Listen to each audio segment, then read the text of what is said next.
Pit kung gusto mo ng content na nakaka-relax, nakaka-satisfy, at totoong transformation, stay tuned hanggang dulo. Kasi bawat good, bawat linis, bawat pag-angat ng cuticle, mapapawaw ka talaga.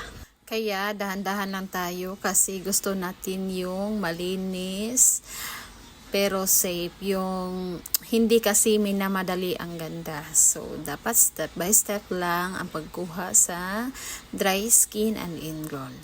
Ito yung part na sobrang satisfying, yung maririnig mo yung sounds ng pusher habang tinatanggal ang dry skin. ASMR feels talaga. Ang sarap panoorin, parang stress mo sumasabay din matanggal. So, habang nililinis ko, napapaisip ako, grabe no.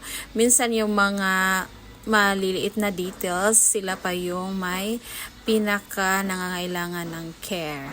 Wag nating baliwalain yung mga kuko natin sa paa kasi kahit maliit kailangan din sila ng TLC.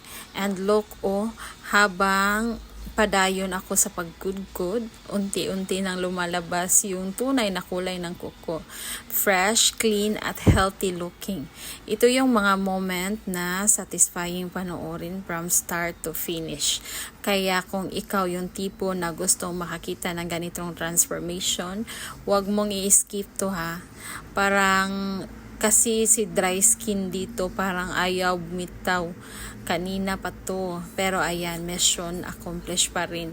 Kasi di tayo titigil pag di natin sila nakuha lahat.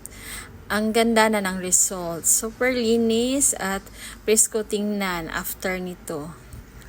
Kaya sa mga loyal followers ko, thank you so much sa wala sawang support. At sa mga bagong napadaan, welcome. Don't forget to hit that follow para updated ka sa mga susunod na satisfying session. Like, share, at itag mo rin yung mga kaibigan mong mahilig sa mga ganitong relaxing content. Promise, sa bawat good na ginagawa ko, laging may kasamang effort, patience, at passion para sa malinis at maayos na kuko. So, sit back, relax, and enjoy watching hanggang dulo. Kasi dito, bawat good may wow moments.